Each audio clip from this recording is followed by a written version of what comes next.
The afternoon sun blazed down on the city streets, the air thick with tension and the faint hum of traffic. Officer Ryan Cooper, a tall white cop in his early 30s, stood beside his patrol car at a busy intersection, his sunglasses reflecting the world around him. He had a habit, one that no one openly questioned but many silently noticed. He treated certain drivers differently, especially those who didn't look like him. When a sleek black BMW rolled through the intersection, he narrowed his eyes. The driver was a well-dressed black woman, her posture calm, her movements precise. She wasn't speeding. She wasn't breaking any rules. But something in Ryan's mind told him she didn't belong behind that wheel. He flicked on his siren and pulled her over, a small smirk forming on his lips. The woman rolled down her window slowly, her face composed. "Is there a problem, officer?" she asked, her voice steady and polite. Ryan leaned closer, trying to sound authoritative. "License and registration," he said sharply, not answering her question.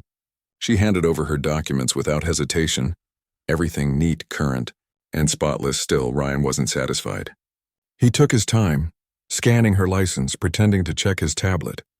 The name on the card read Dr. Angela Brooks. The title doctor annoyed him more than it should have. "Doctor, huh?" he muttered under his breath. What kind of doctor drives around like this? Angela noticed the tone but said nothing. She had faced this kind of behavior before. She could feel the judgment in his eyes, yet she stayed calm. Ryan circled her car, tapping his flashlight on the window, as if looking for a reason to escalate. Passers-by slowed down to watch, sensing something wasn't right. "You know why I stopped you?" Ryan asked finally, standing tall beside her window. Angela met his eyes. "No, officer, please tell me," she replied with quiet strength. "You were driving suspiciously," he said, fumbling for words. She raised an eyebrow. "Suspiciously? How so?" He didn't have an answer, but his pride wouldn't let him admit it. "Step out of the car," he ordered. She sighed softly, then did as she was told. Moving with calm grace, a crowd began to form, some taking out their phones. The sight of a white cop questioning a black woman in professional attire drew instant attention. Ryan felt the heat of those stares, but his ego pushed him further. "You think you can talk back to me?" he snapped. "People like you should know their place." His words cut through the air like a knife. Gasps rippled through the small crowd. Angela's eyes didn't flinch. "And what place is that, officer?" she asked firmly. Her voice was neither loud nor angry, but it carried the weight of dignity. Ryan hesitated, realizing how far he'd gone. Yet pride kept him locked. "I'm just doing my job," he muttered defensively. "Then do it right," Angela said softly. "Because one day, the wrong stop could end your career." Her calm warning unsettled him. He didn't reply. He returned her license, grumbling something about cooperation, and walked back to his car. But inside, his stomach churned. There was something unsettling about her, the way she looked at him, as if she knew more than he did. Angela got back into her BMW, exhaled and drove away. She didn't look back once, yet a faint smile appeared on her lips. She had seen men like Ryan before, arrogant, unchallenged, certain they could get away with anything. But what he didn't know was that their paths would cross again very soon, under circumstances he could never imagine. That night, as Ryan sat at the precinct, sipping coffee and bragging about how he handled a mouthy driver, the captain entered the room and announced that Internal Affairs would be reviewing recent officer conduct. Ryan chuckled, thinking nothing of it, until the captain added, "We've got a new head of Internal Affairs starting tomorrow, Dr. Angela Brooks." The room went silent. Ryan's smile faded. The name hit him like a bullet. He stared at the wall, remembering the calm, confident woman from earlier that day. His chest tightened, sweat rolled down his temple. He whispered under his breath, "No way. It can't be her," but it was. The very woman he had humiliated on the side of the road was now his superior, the one who would decide his fate. The traffic stop that began with arrogance was about to become the biggest lesson of his life, and the tables were just beginning to turn. Morning light streamed through the large windows of the police headquarters, reflecting off the polished floors and echoing the rhythm of busy footsteps. Officers chatted, phones rang, papers shuffled, but one name was spreading faster than the morning coffee: Dr. Angela Brooks, the new head of Internal Affairs. Ryan Cooper sat stiffly at his desk, his heart still pounding from the news. He had barely slept, replaying yesterday's scene over and over in his mind. The flashing lights, the cold stare, the name on the license, he kept hoping it was a coincidence. Maybe she wasn't the same woman. Maybe it was just someone who shared the same name. But as the elevator doors opened, and Angela stepped out dressed in a sharp navy blue suit, all doubts vanished, her poise, her calm authority, the same confident eyes. There was no mistake. Every officer in the room turned to look. The woman he had once disrespected was now walking toward his world, holding more power than he'd ever imagined. Angela moved with quiet assurance, not arrogance. Her heels clicked against the marble, her ID badge catching the light. She greeted the chief politely, shook hands with senior officers, and offered a small smile to the staff. Ryan tried to look busy, pretending to type something on his computer, but his hands trembled slightly. "Officer Cooper," the chief called. "Come meet Dr. Brooks." The words made Ryan's throat dry. He stood up slowly, forcing a smile. Angela turned toward him, her expression unreadable. Their eyes met, and for a moment time seemed to freeze. She extended her hand. "Good morning." "Officer Cooper," she said, her tone calm, professional, polite. "It's nice to finally put a face to the name." He hesitated before shaking her hand. "Welcome to the department." "Ma'am?" he said awkwardly. She nodded. "Thank you. I'm looking forward to working closely with everyone here." The chief continued. "Dr. Brooks will be reviewing some recent conduct reports this week, including yours. Cooper, I expect full cooperation." Ryan's jaw tightened. "Of course, sir," he replied, forcing composure. Angela's eyes flickered for a second, not with anger, but with something more complicated, understanding. Later that afternoon, Ryan sat in the small conference room. Waiting for his review session, he adjusted his tie nervously, his mind racing. When the door opened, Angela entered carrying a file. She closed the door behind her and sat across from him. Silence filled the room for a few seconds, only the ticking of the wall clock breaking the tension. "Officer Cooper," she began, opening the file. "I've reviewed the footage from your recent stops." Her voice was even, calm. "Would you like to explain why you pulled over several drivers with no clear violation?" He swallowed hard. "Just doing my job, ma'am." "I go by instinct." Angela leaned forward slightly. "Instinct," she repeated. "That's an interesting word." "But sometimes instinct can be another name for bias." Her words hit him like a slap. "I'm not racist," he snapped quickly, his tone defensive. "I treat everyone the same." She didn't argue. Instead, she turned the tablet around and played the body cam footage. The moment filled the room. His voice, his tone, his words. "People like you should know their place," echoed clearly. Ryan closed his eyes, shame washing over him. Angela paused the video. "That's not just instinct." "Officer," she said quietly. "That's personal." He looked down, unable to respond. "Do you remember this woman?" she asked softly. He nodded, guilt heavy in his voice. "Yes, I do." Angela took a deep breath. "That woman was me." Ryan's head snapped up. I didn't realize," he stammered. She raised her hand gently. "I know, but I did." She stood up, walking toward the window. "You see, Officer Cooper, I've spent my entire career proving that professionalism and dignity are stronger than prejudice." Her tone softened. "What happened that day could have gone differently.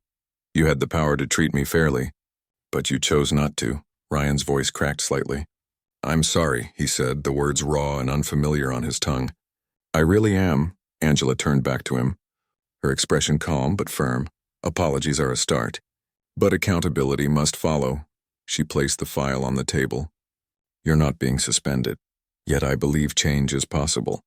But from today, every action you take, every report you write, will reflect who you truly are." Ryan nodded, eyes downcast. "Understood, ma'am," he whispered. As Angela left the room, the silence lingered. For the first time in years, Ryan felt something he hadn't before. Shame mixed with respect. He realized this wasn't just a disciplinary meeting. It was a mirror held up to his soul. Outside, Angela paused in the hallway, watching officers salute her as she passed. She wasn't here for revenge. She was here for justice, for change, and deep down, she knew this was only the beginning. The city would soon see that the woman behind the badge wasn't just here to lead. She was here to transform. The next few days at the precinct were heavy for Ryan Cooper. Every time he passed through the hallways, he could feel eyes following him, whispers spreading like wind. The story of his encounter with Dr. Angela Brooks, though not officially public, had quietly made its way through the grapevine. Some thought she'd destroy his career. Others whispered that she was giving him a rare second chance. Ryan didn't know which version to believe. He only knew one thing. For the first time in his life, he was questioning himself. Every uniform he wore, every badge he polished suddenly felt heavier. It wasn't pride anymore, it was guilt. That morning, he sat in his car outside headquarters, gripping the steering wheel. He looked at his reflection in the rearview mirror. The same face stared back. But it no longer looked like the man who believed he had everything under control. His arrogance was gone, replaced by something unfamiliar: humility. Inside, the office buzzed with new initiatives. Angela had started a program called Integrity First, meant to train officers on ethics, racial bias, and accountability. Many rolled their eyes, some even joked, "She's trying to turn us into saints." But Ryan didn't laugh. For him, it wasn't a lecture. It was redemption. When Angela entered the training hall, the room fell silent. She wore a simple white blouse and a gray jacket. No unnecessary jewelry. Her presence demanded attention. Not through fear, but through respect. "Before we change laws," she began, "we must change hearts." Her voice was calm but firm. "Every uniform here represents power. But power means nothing without conscience." She looked around the room, her gaze steady, landing briefly on Ryan before continuing. "We can't demand respect from the public if we refuse to give it." Ryan sat in the back row, listening quietly. Each word felt like it was meant for him. She wasn't shaming anyone, but he could feel the mirror of truth reflecting his own mistakes. After the session ended, Ryan approached her slowly. "Dr. Brooks," he began, his tone softer than before, "I wanted to thank you." Angela looked at him, slightly surprised. "For what?" she asked. "For not ruining me," he said honestly. "You could have, and you didn't." She studied him for a moment. "I didn't need to ruin you, Officer Cooper," she replied gently. "Your actions already did that. But now you have the chance to rebuild. That's worth more than punishment." Her words stayed with him all night. He couldn't sleep.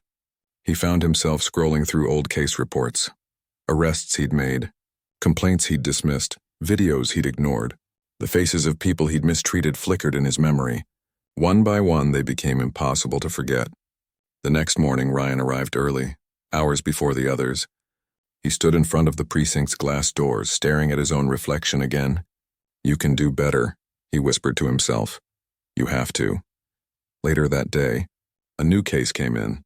A routine traffic stop complaint against another officer. Normally, Ryan would have ignored it, but this time he volunteered to assist. "I'll review it," he said to Angela, who looked at him curiously. "Are you sure?" she asked. "Yes," he nodded. "I think I need to." Together they went over the footage. It was eerily familiar. A young Latino man stopped for suspicious behavior. No crime, no threat, just bias. Angela watched silently as Ryan paused the video halfway through. His voice was low, almost a whisper. "That was me a week ago." Angela nodded. "And what do you see now?" she asked. Ryan took a deep breath. "Fear," he said, "not just his, mine too. I see fear that hides behind pride." Angela leaned back, studying his face. "Then maybe you're starting to understand," she said softly. "Real courage isn't pulling someone over because you can. Real courage is admitting when you were wrong." By the end of the day, Ryan drafted a report recommending disciplinary action for the officer involved. Not out of revenge, but principle. He handed it to Angela, who signed it without a word. Their eyes met briefly, and for the first time, she saw something new in him: sincerity that evening. Ryan drove home through the same streets where he once felt superior. Now every face he passed reminded him that respect wasn't given by rank. It was earned through decency at a red light. He saw a young black boy crossing the street with his mother. The boy looked up and waved at his patrol car. Ryan smiled, raised his hand, and waved back. It was a small gesture, but for him, it felt like a new beginning. He wasn't the same officer anymore. The weight on his shoulders had shifted, from arrogance to awareness, from pride to purpose, and as the city lights flickered against his windshield, he realized that the hardest battles aren't fought on the streets. They're fought inside the heart. The morning sky hung gray over the precinct, the kind of sky that promised change. Officer Ryan Cooper walked in earlier than usual, his uniform crisp, his mind clear. The once arrogant man who strutted through these halls now moved with quiet resolve. He was still learning, still unlearning, and most of all, still trying to earn back something he didn't know he had lost. Respect. Dr. Angela Brooks stood in her glass-walled office reviewing reports. The station had started to shift since her arrival. The mood was different, less tension, more accountability. Officers were beginning to think twice before acting, not out of fear but awareness. Her presence had awakened something the department had long buried, conscience that day. Angela received a call about a civilian complaint against a patrol team accused of using excessive force. She needed someone to accompany her to review the scene. The chief suggested Ryan. "He's been showing progress," the chief said. "Maybe he should see firsthand what you're trying to fix." Angela hesitated for a moment, then nodded. "Let's give him the chance." They drove together in silence. The city passed by in a blur of buildings and faces. Ryan kept his focus on the road. Occasionally glancing at Angela, she was calm, professional, but he could sense something behind her stillness. A quiet sadness, the kind that comes from fighting the same battle for too long. When they arrived, the scene was tense. A small crowd had gathered outside a corner store, angry voices rising against uniformed officers. "They slammed him for nothing," someone shouted. Angela stepped forward. Showing her badge Internal Affairs, she announced, "Everyone stay calm, we're here to investigate." Ryan followed her inside. His eyes immediately caught the injured man sitting on the floor, a middle-aged black man clutching his arm. Two young officers stood nearby, defensive and nervous. "He was resisting," one said quickly. Ryan knelt beside the man. "Sir, what happened?" he asked gently. The man looked up, pain in his eyes. "I was just buying milk," he said softly. "They said I fit a description." His voice trembled. "I didn't even get a chance to speak before they threw me down." Ryan's stomach twisted. The words were like an echo from his own past. Angela took statements while Ryan reviewed the footage from a nearby store camera. What he saw made his blood run cold. The man hadn't resisted. He had simply turned to speak when one officer grabbed him. It was unnecessary, brutal, wrong. Ryan's hands shook as he replayed the clip. He looked at Angela. "This isn't training," he said quietly. "This is ego." She nodded. "Yes," she said softly. "The same ego that once blinded you." He didn't argue. He couldn't. When they returned to the precinct, Angela filed her report immediately, recommending suspension and retraining for the involved officers. The room went quiet when her decision was read. Some muttered in disapproval. "She's too strict," one whispered. "She's making enemies fast," but Ryan stood and spoke, his voice steady. "No, she's making us better." Heads turned. No one expected him to defend her, not after what had happened between them. Angela looked up from her desk, surprised, but her expression softened for the first time. She saw not defiance in Ryan, but loyalty. Later that evening, Ryan found Angela in her office packing her files. "You were right," he said simply. "About everything." She glanced at him. "And what did you learn today?" she asked. He took a breath. That power without empathy becomes abuse. That doing the right thing means losing friends. Sometimes Angela smiled faintly. "It also means finding purpose," she said. "You can't change who you were, Officer Cooper. But you can decide who you'll be from this moment." Her words struck deep. He nodded. "I want to be part of the change, not the problem," he said. She closed her file gently. "Then start with the truth." A week later, Angela held a meeting for community outreach. Ryan volunteered to lead a group to rebuild trust with residents. At first, people avoided him, recognizing him from the viral clip of his past behavior that had leaked online. But he didn't run from it. He faced every stare, every insult with humility. "I was wrong," he told them openly. "But I'm here to make things right." The honesty stunned them. Slowly, the anger in their eyes began to fade. One elderly man shook his hand. "If you mean that," he said, "then maybe you're not all the same." That night, as Ryan walked back to his car, he saw Angela standing by the steps of the precinct, watching him quietly. The streetlights glowed against the night sky, casting a golden halo over her silhouette. "Looks like your turning point came sooner than you thought," she said. He smiled faintly. "Maybe yours too," Angela nodded. "Change doesn't happen in one day, but today we started something real." The city was alive under the soft glow of streetlights, but inside the police precinct, a different kind of energy pulsed. Tense, uncertain and full of quiet transformation. It had been weeks since Dr. Angela Brooks took charge of internal affairs, and her influence was undeniable. The walls that once echoed arrogance now carried whispers of awareness. Officers were more careful, more thoughtful. But change, Angela knew, never came without resistance for Ryan Cooper. Every day was a test of patience and growth. He had stopped chasing glory and started chasing understanding. He wasn't the same man who once pulled drivers over out of prejudice. Still, his past followed him like a shadow. Every time he entered a room, he could feel it. The unspoken judgment, the silent doubt. That morning, the chief called both Angela and Ryan into his office. "We have a problem," he said, sliding a folder across the desk. "An internal leak. Confidential reports have been reaching the press." Angela's brow furrowed. "Someone inside the department?" she asked. "Most likely," the chief replied. "And the strange part is, some of the leaks are coming from internal affairs itself." Angela's eyes narrowed. "That's impossible," she said firmly. "My files are locked, and only 2 people have access, me and Officer Cooper." The words hung heavy in the room. Ryan froze. "You think I'd do that?" he asked quietly. Angela didn't answer immediately. Her expression remained calm, but her mind was racing. "I'm not accusing you," she said finally. "But I have to investigate. You understand that, don't you?" Ryan nodded slowly.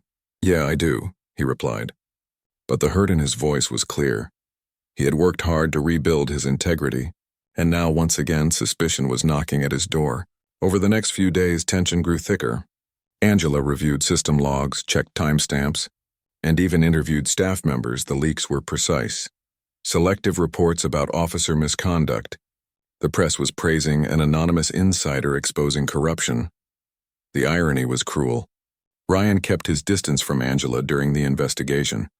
He didn't blame her, not entirely, but it tore at him that she even had to doubt him. One evening, he sat alone in the empty locker room, staring at his reflection in the mirror. "After everything," he muttered, "one mistake can erase all the good." That same night, Angela stayed late in her office. The building was silent except for the hum of her computer. Then suddenly, a new notification appeared. An unauthorized login attempt from the Internal Affairs database. Her eyes widened. She traced the IP address, and what she found stunned her. It wasn't Ryan. It was one of her own assistants, a man she had trusted completely. Without hesitation, she called security and went to confront him. Down in the evidence room, she caught him in the act. Printing files marked confidential. "Stop right there," Angela's voice echoed sharply. The man froze, his face pale. "Dr. Brooks, please," he started, but she cut him off. "You were the leak," she said coldly. "You used my trust to betray this department." Ryan, who had returned to retrieve his forgotten badge, heard the commotion and rushed downstairs. He saw Angela standing tall, the assistant cornered and trembling. "He's been sending reports to a journalist," she explained quickly. "For money." Ryan moved closer, anger rising in his chest. "You almost ruined her reputation and mine," he said, voice steady but full of restrained fury. The man was taken into custody, and by morning the truth was out. Ryan was cleared completely. Angela made the report public herself, not through the press, but through an internal statement that praised Ryan's integrity during the investigation. "Sometimes," she wrote, "the ones we doubt the most are the ones who end up saving us." When Ryan read her words, he felt something shift deep inside. Forgiveness. Not for her, but for himself for the first time in years. He didn't see himself as the man who made a mistake. He saw himself as the man who learned from it. Later that evening, Angela found him standing by the precinct steps, watching the sunset over the city skyline. "You handled that well," she said softly. Ryan glanced at her. "So did you," he replied. "You believed the truth when it mattered." She smiled faintly. "I didn't just believe in the truth, Officer Cooper. I believed in you." The wind carried silence between them, the kind of silence that spoke louder than words. In that golden hour glow, they both understood that justice wasn't just about punishment. It was about reflection. Growth and courage. Angela turned to leave, but Ryan stopped her. "Dr. Brooks," he said, his tone sincere, "you gave me a second chance. I'll spend the rest of my career proving you were right." She met his gaze and nodded. "Then let your actions be the mirror," she said. "Let the world see the officer you've become." As she walked away, Ryan looked at his badge shining under the fading sunlight. It didn't feel like a symbol of power anymore. It felt like a promise to himself, to her, and to everyone who had ever been wronged by the kind of man he once was. And for the first time, the mirror didn't show a broken past. It reflected a man reborn through the fire of justice. The morning dawned quietly over the precinct, the air heavy with the scent of rain and new beginnings for the first time in months. Officer Ryan Cooper arrived without that familiar pit of guilt in his chest. He walked with calm purpose, not pride. He had made mistakes, unforgivable ones, but he had also started to become someone who faced them head-on. Dr. Angela Brooks, too, felt the change in the air. The department she once saw as cold and hostile was now learning to breathe again. The tension that had once filled every corridor had started to melt into something new, awareness. But she also knew transformation never lasted without trials. Every system, every soul eventually faced its reckoning. That reckoning arrived one afternoon when the mayor's office called. The voice on the line was sharp, political. "Dr. Brooks, there's a protest forming downtown," the mayor's advisor said. "It's about police misconduct again. Your department is being named. They're demanding accountability." Angela's jaw tightened. "Understood," she said. "I'll be there." She grabbed her coat and files, calling out, "Officer Cooper." "With me?" Ryan blinked in surprise. "Me?" "Yes," she replied firmly. "You'll represent the change we stand for." When they arrived at the protest, the crowd was massive, hundreds of people, holding signs and chanting for justice. Reporters circled like hawks. Cameras pointed in every direction. Ryan felt his throat tighten. He had once been the face of everything these people hated. Now, he was being asked to stand in front of them as proof that change was possible. Angela stepped forward to the microphones, calm and composed. "We are not here to silence your voices," she began. "We are here to listen," the crowd murmured, unsure how to respond. "What happened in this city can't be undone overnight," she continued. "But it can be changed. One officer, one action. One choice at a time," a voice shouted from the crowd. "What about the ones who already hurt us? Are they still walking free?" Angela paused, and before she could speak, Ryan stepped forward. "Some of them were like me," he said quietly into the mic. "I used to think the badge made me better than others. I was wrong." The noise died down, his voice cutting through the air. "I was part of the problem," he admitted. "I disrespected people who deserved kindness. I judged before I understood, but today, I stand here not as that man, but as one who wants to earn back what he lost." The silence that followed was deep and heavy. Then a slow clap began from somewhere in the crowd. Then another, then many more. The tension eased. The protesters lowered their signs slightly. Angela looked at him with quiet pride. It wasn't a speech rehearsed by politics, and it was truth. Raw and unfiltered, but the reckoning wasn't done. Back at the station, a new storm awaited. One of the suspended officers from Angela's earlier report had filed a formal complaint against her, claiming bias and misuse of authority. The rumor spread like wildfire. "She's targeting white officers," someone whispered in the hall. The old division was resurfacing. Ryan overheard the talk and slammed his locker shut. "Enough," he snapped. "She's not targeting anyone. She's cleaning up our mess," but not everyone listened. Some were too proud to see past their own fear. Angela faced the internal review board the next day. She walked in steady, eyes calm, but inside she was weary. Every reformer eventually met resistance, and this was hers. Ryan sat in the back, refusing to let her stand alone. The board questioned her decisions, her methods, even her motives. "You've been rather strict in your oversight." "Dr. Brooks," one officer said, his tone almost mocking. "Some say you've forgotten what it's like to be on patrol." Angela met his gaze without flinching. "On the contrary," she replied. "I remember exactly what it's like, and that's why I'm here." Her voice carried power. "Because when officers forget they serve the people, they stop serving justice." Ryan stood, unable to hold back. "She saved this department," he said firmly. "And she saved me." The room fell silent, every eye turned toward him. "I was one of the men who made mistakes she's now correcting," he continued. "And I stand here as living proof that her way works." The board exchanged glances. No one spoke. Finally, the senior member cleared his throat. "Noted, Officer Cooper," he said. "Dr. Brooks will review the complaint. But from what we've seen, your leadership stands." As they exited the room, Ryan let out a long breath. "They tried to break you," he said quietly. Angela smiled faintly. They tried, she replied.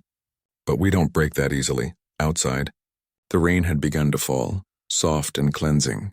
The drops tapped gently against the glass as they stood under the canopy. For a long moment, neither spoke. The city lights shimmered through the mist like a promise of renewal. Finally, Angela looked at him. "You fought for me in there," she said softly. "After all I've done to you." Ryan shook his head. "No, Dr. Brooks," he said.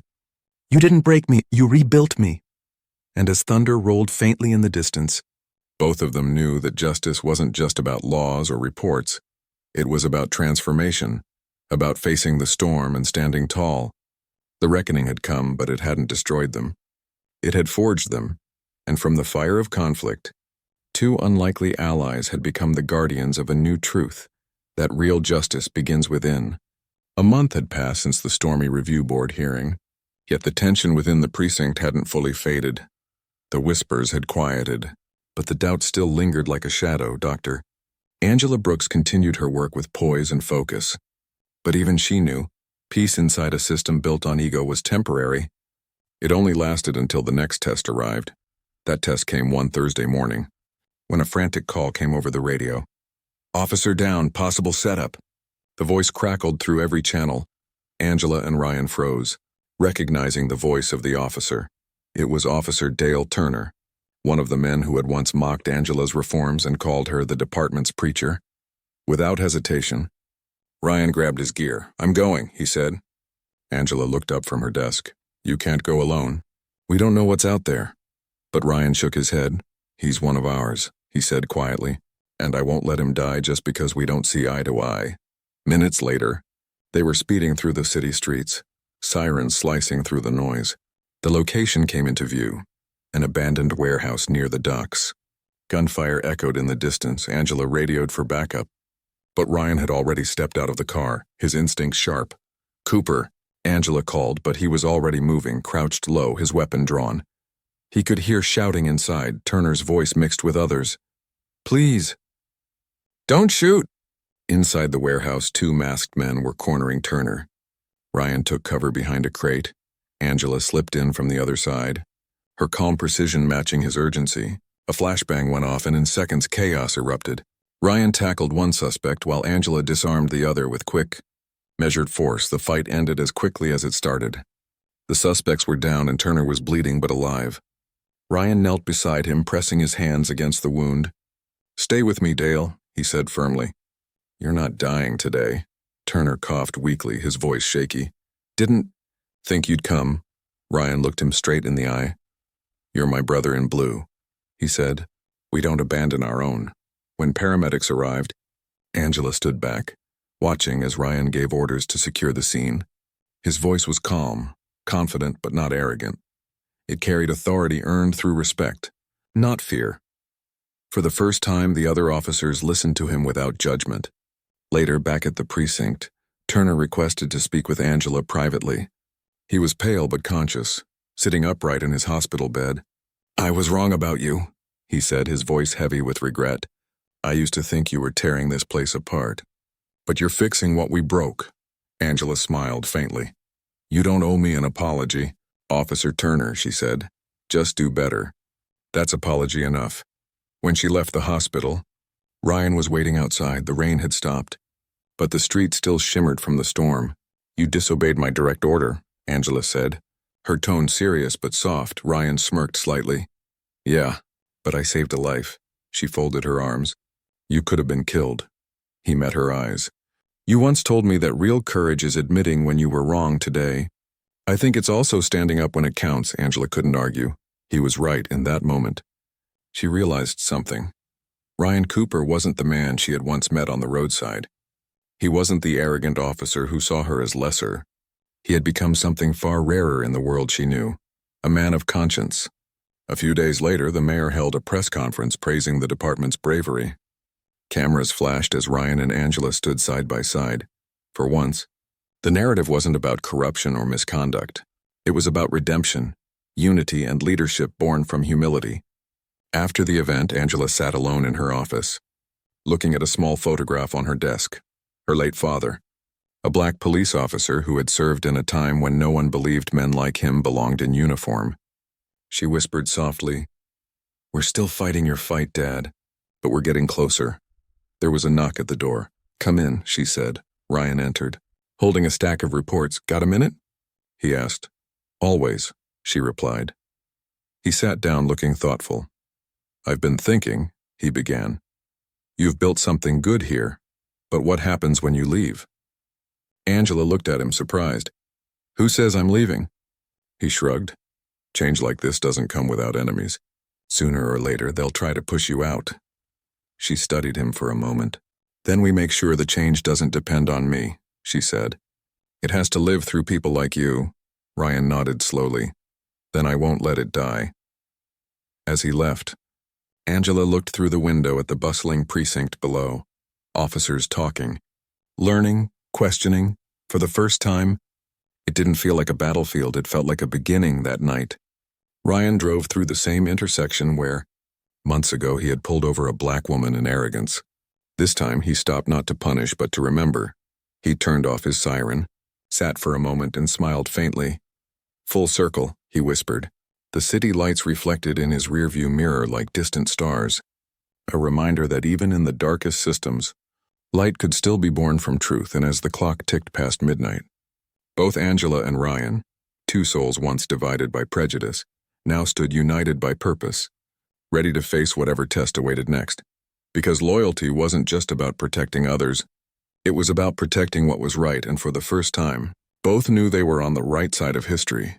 The sun rose over the city like a quiet promise, bathing the police headquarters in warm gold. Months had passed since Dr.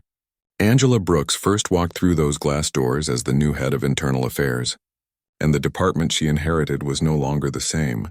The air that once carried arrogance and division now breathed a fragile kind of respect. Not perfect yet, but real. Officer Ryan Cooper arrived early that morning, the same man in uniform but not the same soul. He stood in front of the mirror in the locker room, straightened his badge, and took a deep breath. The reflection staring back no longer carried guilt. It carried purpose. He had faced his past, fought his demons, and now he was ready for whatever came next. As he stepped out into the main hall, whispers rippled across the precinct. The State Oversight Committee was visiting today. A full audit of the department. Every decision, every report, every officer's conduct was under review. It was the final test of Angela's reforms. When Angela walked in, calm and elegant as ever, every head turned. Some nodded in respect, others in quiet anxiety, but she simply smiled. "Good morning." "Everyone," she said softly. "Let's show them who we've become." The committee arrived. Sharp suits, stern faces, clipboards ready. They began their inspection with quiet precision, pulling files, interviewing officers, scanning footage for hours. The tension built. Ryan assisted wherever he could, answering questions honestly, never deflecting, never pretending. By noon, they requested to meet with Angela privately. Ryan watched her walk into the conference room, her shoulders straight, her gaze steady, but he could see the storm she carried inside. Behind that calm exterior was the woman who had fought every bias, every rumor, every whisper, just to build something better. Inside, the lead investigator, a silver-haired woman named Ms. Porter, began. "Dr. Brooks, we've reviewed your leadership. You've disciplined more officers in 6 months than your predecessor did in 3 years. Angela nodded. "Because accountability was overdue, Ms." Porter studied her for a long moment. "And yet," she continued, "you've also been accused, by a few, of favoritism toward officers who align with your vision." Angela's heart skipped, but her voice didn't waver. "My vision is justice, ma'am. Anyone who aligns with that, I'll stand beside." There was silence. Then Ms. Porter leaned back, a faint smile forming. "That's the right answer," she said. "We've also spoken to Officer Cooper." Angela blinked. "Ryan?" she asked. "Yes," Porter replied. "He told us your leadership didn't just fix a department. It saved a man." Angela exhaled slowly, emotion threatening to surface. "Then maybe the system still works," she murmured. When she stepped out of the room, the entire precinct looked up at her. Ryan met her eyes, silently asking, "What happened?" She smiled, and "We passed," she said simply. A cheer erupted through the hall, relief and pride blending into something pure.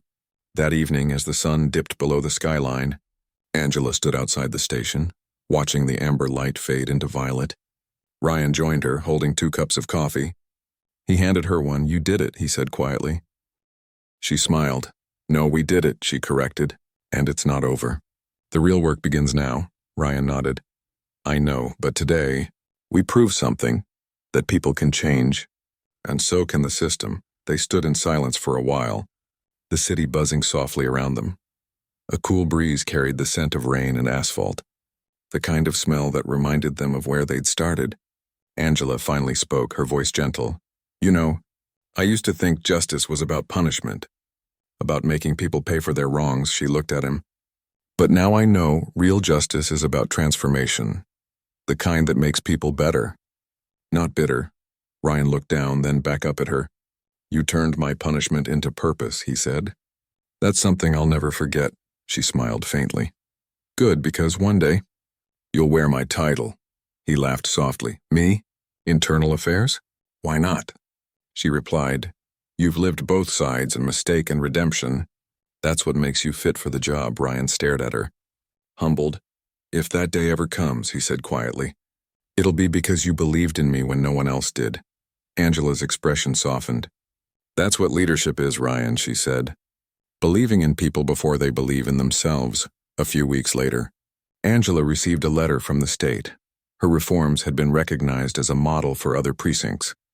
They called it the Brooks Standard, but when reporters asked her about it, she simply said, "It wasn't my standard, it was the people's." It was proof that no heart is beyond repair. That night, the precinct held a small celebration. Officers who once resented her now shook her hand, thanked her. Even Turner, the officer she had once suspended, stood and raised a glass. "To Dr. Brooks," he said, "and to second chances." Ryan clinked his glass against hers, smiling. "You know," he said, "the man who once pulled you over would never have imagined standing here today." Angela laughed softly. Neither would the woman who once forgave him. Outside, the city lights shimmered. Sirens sang in the distance, not as a cry of fear, but as a rhythm of hope. For once, justice wasn't about vengeance or power. It was about redemption, compassion, and growth. And as Angela looked out over the city she had helped to heal, she whispered quietly to herself, words her father once told her, "The badge means nothing unless your heart wears it too." Ryan nodded beside her. As if he'd heard it, the storm that had once divided them was gone, replaced by peace, not perfect, but hard-earned.